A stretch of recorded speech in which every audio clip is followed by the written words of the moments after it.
அருட்பெரும் ஜோதி அருட்பெரும் ஜோதி தனிப்பெருங்கருணை அருட்பெருஞ்சோதி. ஆண்மநேய சான்றோர் பெருமக்களை வள்ளலார்தாசன் வணங்கி வருகின்றேன். இப்பொழுது வள்ளலார் காட்டும் சுத்த சன்மார்க்கம் என்ற நிலைகளை பற்றி தான் சிந்திக்கின்றோம்.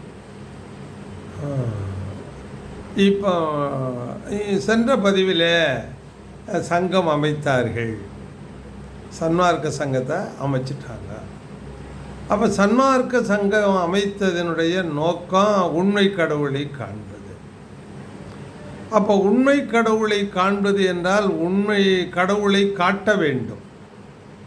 உண்மை கடவுளை காட்டி அதற்கு வழியை காட்டி போனால் தான் அந்த சமர சுத்த சன்மார்க்க மெய் நெறி, இந்த மெய் வழியை காட்ட முடியும் மக்கள். ஆகையினால இப்போ கடவுளை காட்டினார். சமர சுத்த சன்மார்க்க கடவுள் என்பது அது இயக்கத்தில் உள்ளது. இயக்கத்தில் அப்படி தான் வரணும். நம்ம அப்படி வந்தால் தான் அது சரியாகும். சன்மார்க்க கடவுள் என்பது, சுத்த சன்மார்க்க கடவுள் என்பது இயக்கத்தில் உள்ள ஒன்று. இந்த இயக்கத்தில் உள்ளது தான் காட்டணும். அது அப்படி காட்டினா தான் உண்மை. ஏனென்றால் உலகம் இயங்கி கொண்டு உள்ளது, கடவுளும் அப்போ இயங்கிக்கிட்டு தானே இருக்கணும். அப்போ இயங்கி கொண்டிருக்கின்ற கடவுள் இயங்கி கொண்டிருக்கின்ற உலகமாக இருக்கிறார். இப்போ ஒவ்வொரு உயிரும் இயங்கி கொண்டிருக்கிறார். அப்போ இயங்கி கொண்டிருக்கும் உயிருமாகவும் இருக்கிறார். அதனால தான் இறைவன் மெய்ச்சிவம் தனக்கு உணர்த்தியதாக அகவலிலே பதிவிடுகிறார். கடவுள் எங்கே இருக்கிறார் என்று மெய்ச்சிவத்தை இவர் கேட்டதாகவும், அது மெய்ச்சுவம் அதற்கு பதில் உரைத்ததாகவும் காட்டுகிறார்கள் அகவலில். உயிருள் யாம் எம்முள் உயிர் இவை உணர்ந்தே உயிர்நலம் பரவுக என்று உரைத்த மெய்ச்சிவமே என்று குறிப்பிடுகிறார். கடவுள் எங்கே இருக்கிறார்? உயிருள் இருக்கிறார். நான் உயிருக்குள் இருக்கிறேன் என்று கடவுளே உரைத்தது மெய்ச்சிவம். அந்த எங்கும் நிறைந்த இயக்கத்தில் உள்ள பெரும்பொருள், அந்த பெரும்பதி இவர் அறிவிலே உணர்த்துகிறது. அதான் உரைத்தல், உணர்த்துகிறது. அது என்ன சொல்லுது அப்படின்னு பார்த்தா, நான் உயிருள் இருக்கிறேன், உயிர்கள் எல்லாம் என்னுள் இருக்கிறது. நான் உயிருள் இருக்கிறேன், உயிர்களெல்லாம் ஒன்றும் விலகி போகவில்லை, என்னுடைய ஆளுமைக்குள்ளே தானே இருக்கின்றது, என்னுள் இருக்கிறது.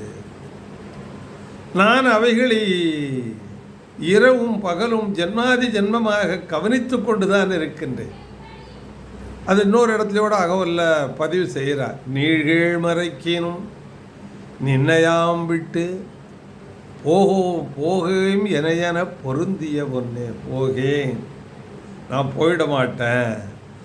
நீ கேள் மறைக்கணும். கேள்னா சொந்தம், உனக்கு எனக்கும் சொந்தம் இல்லையா, நீ யாரோ நான் யாரோன்னு நீ நினச்சிக்கிட்டு இருந்தாலும் நான் உன்னை விட்டு போக மாட்டேன்.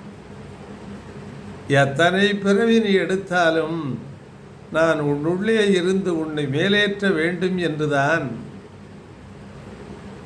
விளைவு கொண்டிருக்கின்றேன். நான் உள்ளிலே இருக்கின்றேன். அதனால தான் உயிருள் யாம், நான் உயிருள்ளே இருக்கிறேன், அவைகளெல்லாம் என்னுள்ளே இருக்கின்றன. ஏன்னா ஒவ்வொரு உயிர்க்கும் அவைகளின் வாழ்வாதாரத்திற்கு உரியதை இறைவனே செய்து தருகிறார். இவன் முயற்சி செய்து ஈட்ட வேண்டும். அந்த முயற்சி செய்து ஈட்டுவதற்கு கிடைக்கும் பொருளாக இறைவனே தானே இருக்கிறாங்க. அதனால் ஜீவதயவு, கடவுள் தயவுன்னு ரெண்டு சொல்லுவாங்க.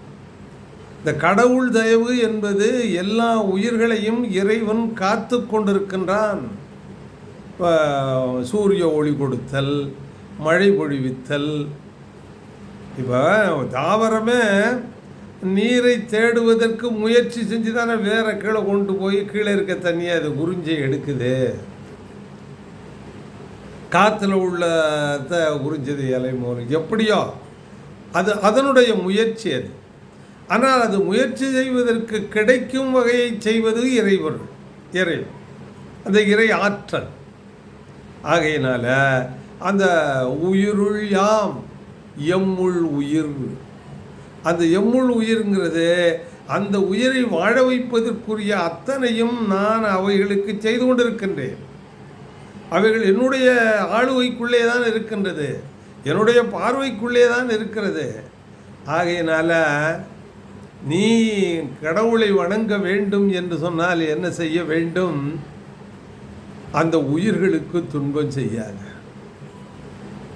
இன்பம் செய், உயிர் நலம் பரவுக.